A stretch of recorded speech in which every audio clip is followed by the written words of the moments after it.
Team 8. We're going to present Fast Track to Success. I'm Ma Xiaodan. I'm Camille Daly. And I'm Derek Green. Gustavo Sonoda. Hi. So within the presentation, we're going to talk about a little bit about the background of the case and assumptions, and then is the FRC's mission, criteria of the decision support system, and the stakeholder and the impacts. So as we know that FRC has $8 billion to spend on the high-speed rail system, and the success is crucial to ensure the high-speed rail system takes off and is sustainable.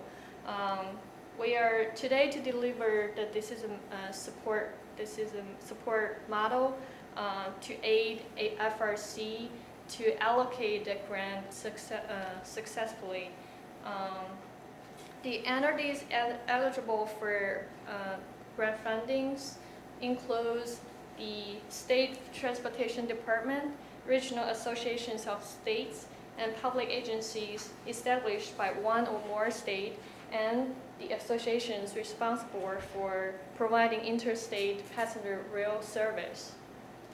So let's go to the assumption. Before we go to our decision model, we came up with some assumptions.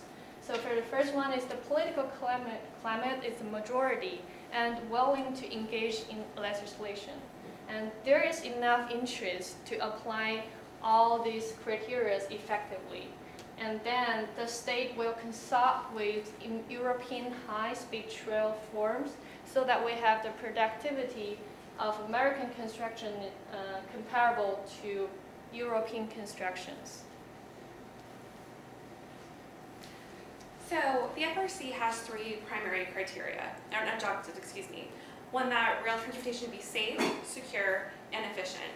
And we know that this project is very important to the President and that media needs to be positive. We want to have this project set off a whirlwind of excitement. We want to revitalize the economy. So with that, we're going to go through how the FRC's criteria are going to be fed into our criteria. And we're going to show that marriage to show how this is going to be a successful endeavor. Thank you. So safety and security. Well, let's talk about current trains. I believe it was last year there was an accident on Metro North. It was a pretty tragic accident. Now here, we know from the data that the Europeans have already collected that the last time there was a high-speed rail collision, there was one in the last 46 years. So using the data that the Europeans and Japanese have already collected, we know that this is a safe form of transportation. We believe that Americans will trust this because they've been using it in Europe for the last 20 years now. Also, currently the FRC is focusing on avoiding crashes as opposed to crashworthiness, or excuse me, right now they are looking at crashworthiness as opposed to avoiding crashes. And we believe the FRC should maybe reverse the model to look at it in the inverse. We also know that there are some terrorism concerns, unfortunately, in this current worldview.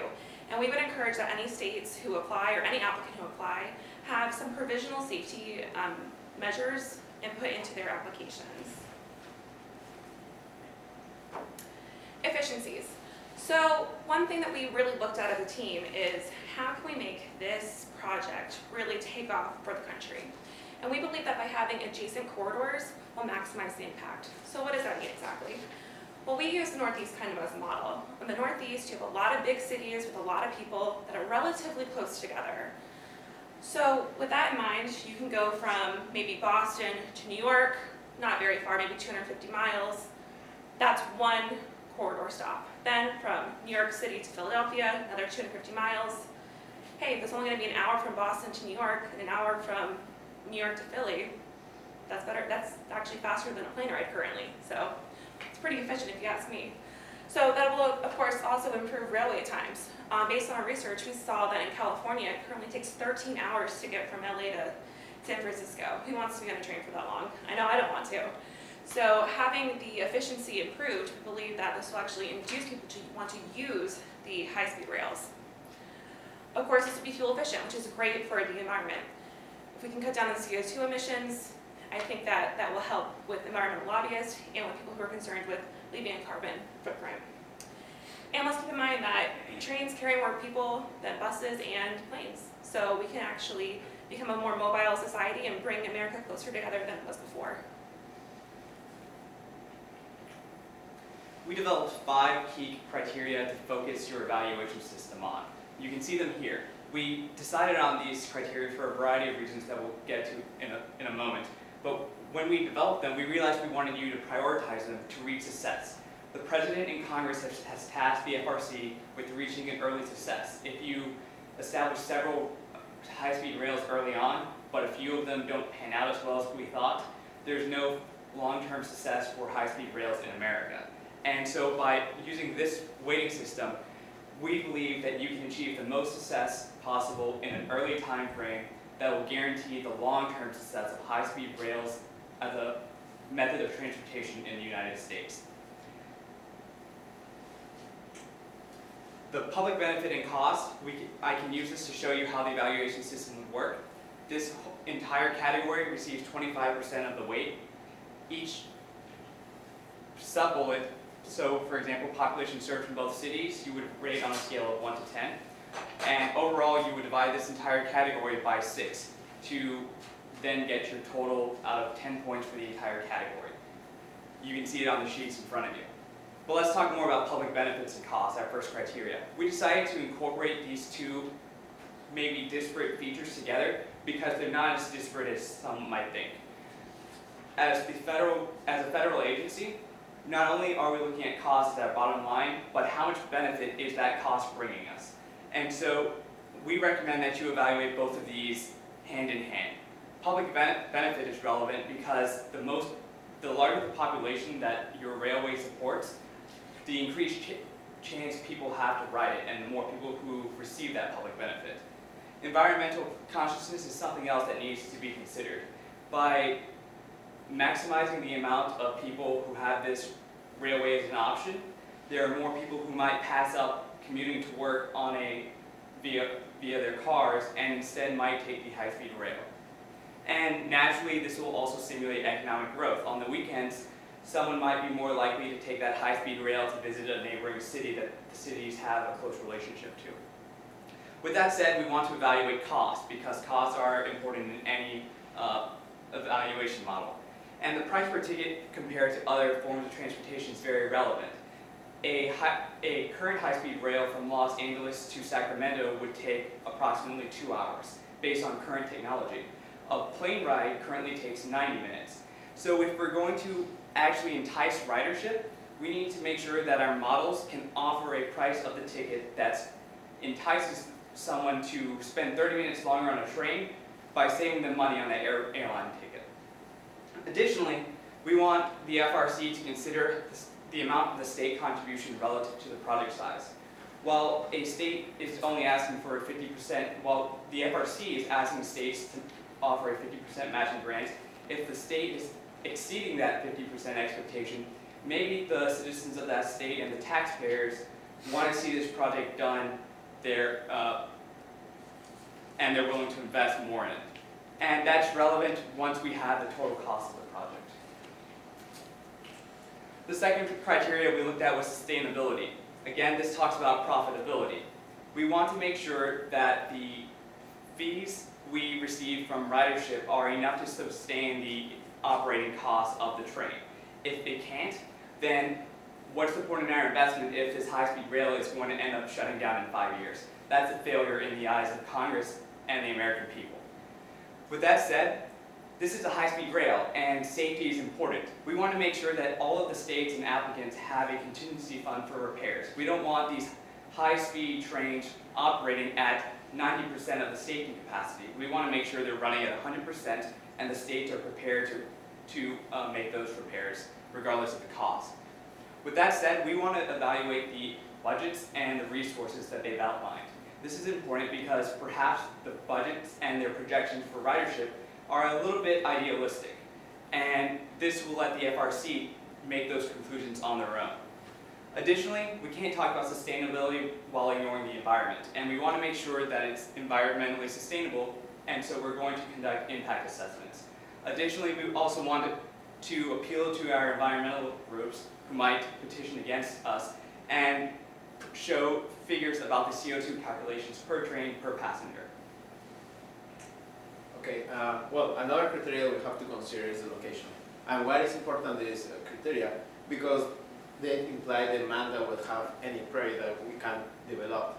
So, for example, we have two cities that are very close to each other, and also they have a high population density, and they already have a good connection. The connectivity between them is very high. So probably our system will have a very high probability that choose a project for these both cities. So, but as Derek says, the project only will choose that project if it will solve any specific problem, like for example the traffic, or will we provide a better system than the current system that exists between those cities. So if they have, for example, very good flight connections, only the rail system will be provided if the price of the tickets is cheaper than the flights. The next one, please. Okay, well, another criteria that is very important is in the schedule. In this case, why is important this criteria? Because it implies about the impact of any project that can be developed.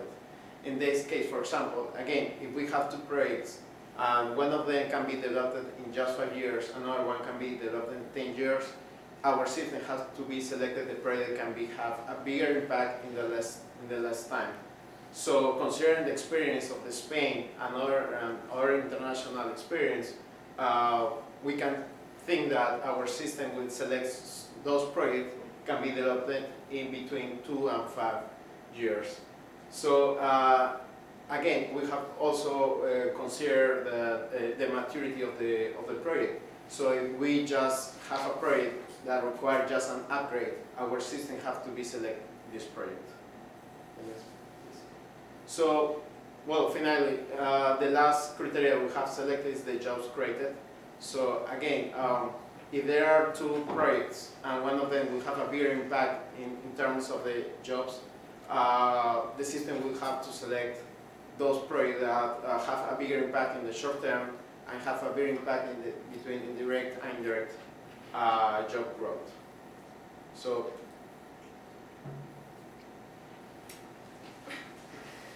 So another consideration that we took into account were who are the stakeholders for this project and what were some of the implications of the FRC actually implementing our plan proposal. So we know that one of the stakeholders is Congress. Obviously they're the ones who gave the money, so they hold the purse. With that, we know that a positive negative implication of this would be that states with unsubstantial urban areas, so smaller markets, may feel like their tax money isn't actually being used for them.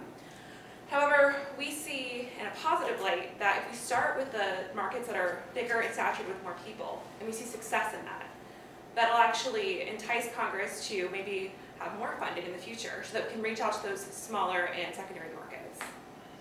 State and local governments may demonstrate a lack of support in the long term. The longer these projects take, the less likely the politicians are to support it because they want to win their next election. And so it's important to keep in mind that their positions on these railways might change given the long-term nature of the projects. Additionally, they might see it as an increase in job opportunities and might be willing to overlook that issue of time. If the environmental groups will be concerned about the locations, about these projects, of course there will be some projects that will have a big impact in some specific areas, so we have to be concerned about what is the impact in terms of the pollution and the contamination. But however, if this project will be use high technology, also we can reduce, for example, the CO2, the carbon emissions. So there will be a very big impact between if these projects are developed. And another very important stakeholder, the American people, is also benefit from this project. The non-urban area taxpayers will help supporting and develop the social, the urban area, and also increase the mobility and the job growth in the society in general. To sum up, the criteria we've developed will provide you the maximum chance for achieving success in the short term, and this will minimize future long-term concerns of the various stakeholders. We would like to offer our services in the future to develop a more long-term plan once you've achieved that success in the short term. Thank you. Thank you. Thank you very much. Any questions? Yes, can you tell me how the stakeholders figure into your decision tree model? Are they involved in the process, the decision process? So we expect that they're not going to be heavily involved because Congress has already given the FRC with that power to make the decisions as they see fit, so long as it achieves that early success. Congress will then change its position if that early success isn't achieved. But our model accounts for achieving success early. The American people are represented by Congress and their beliefs would likely coincide. The last two stakeholder groups are environmental groups, and we expect that if they have any concerns about environmental impact assessments, they'll approach the FRC with their concerns. But those environmental impact assessments should allay any concerns. And in addition to that, I think the public participation would include before the state apply for the grant. They might already have a public participation, public hearing when they made the decision of which corridor they wanted to build from which city to which state. So within that, we are as helping the FRC office. We already see the established proposal with all the public groups within the states. That's what we hope to have. Yes, go ahead. Using the American people as an example of a stakeholder, we would encourage you to pick markets that already rely on public transportation because they have a higher likelihood of actually using the high-speed rail, which would then therefore show the rest of the country, oh, look how successful this is, we trust it, we use it, and we believe that we would be satisfying the American people as well. Well, it's also the accountability with the federal government is also important. So we are assuming that in this case, every dollar we would spend in each project, we have to make an accountability with the federal government. We are expecting that the federal government will have support with us. Great. So you mentioned Europe a few times as a relevant reference point for this experience. We know that Europe has almost entirely different infrastructure with our high-speed rail systems. It has a culture of rail ridership that goes back, in some cases, generations. So why is that a good example for us to use as we consider our decision model? And how would we potentially emulate the European system if that's what you're shooting for? The European model is a very valid measurement that we use because we expect any applicants to hire European firms with technology and the know-how to construct these in a timely fashion.